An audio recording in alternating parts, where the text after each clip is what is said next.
Lingala News, communication à tous. Lingala News Magazine où epesaka information à solo.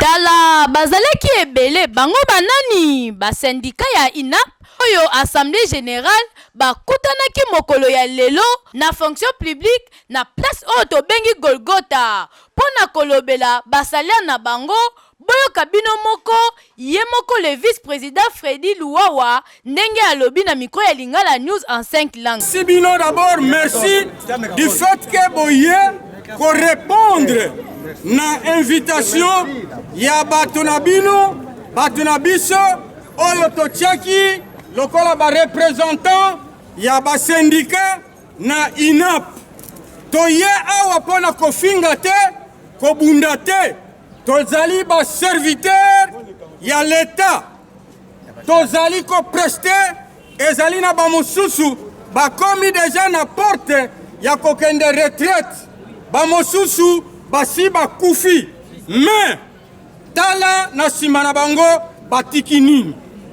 Alors l'État depuis 2016 ayebaki koyokana na biso tosignaki ba protocole d'accord ya koloba ete huissier il faut akoma na $200 boyebi yango ete kino lelo oyo huissier azali na plus ou moins $95, ce qui ne représente absolument rien. Oyeba que masolo esilaki te avant que bakanga président Fidel Kiyangi ya INAP.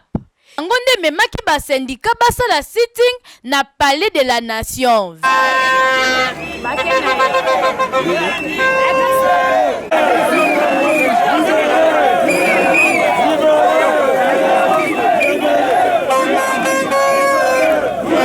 Nassima Yemoko, le secrétaire général chargé du personnel de l'État, M. Simba, azangaki maloba te pona makambo nyonso eleki na journal lelo. Boyoka Yemoko ndenge alobi na micro ya Lingala News en 5 langues. C'est l'Assemblée générale de restitution. Parce que nous avons posé plusieurs revendications à l'employeur, notamment à Madame la fonction publique, et les autres, nous n'avons jamais reçu d'écho favorable. Raison pour laquelle nous sommes dit, puisque nous avons été élus par les agents et fonctionnaires de l'État, mais l'information, on ne la donne pas directement. Ou alors on la donne par personne interposée. Nous avons pensé qu'il fallait aller vers les fonctionnaires et faire la restitution pour qu'ils aient la vraie information. Parce que ce sont des débris d'informations qu'ils reçoivent et souvent ce sont des informations déformées. Vous savez qu'en général, s'il n'y a pas d'information, il y a sous-information. Et la sous-information entraîne l'intoxication, la désinformation, l'intoxication et la révolte.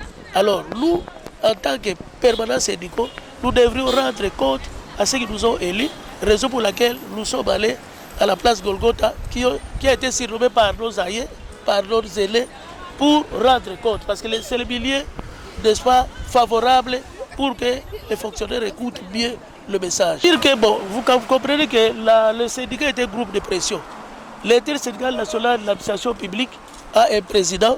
À l'issue des élections de 2013, nous avons formé, n'est-ce pas, un bureau.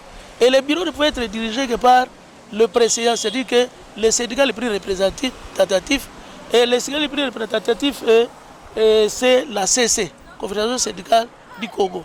Et la CC a envoyé camarade Kiyangi pour décider, n'est-ce pas, pour présider ou décider de l'INAP. Là, c'est le siège de l'administration publique.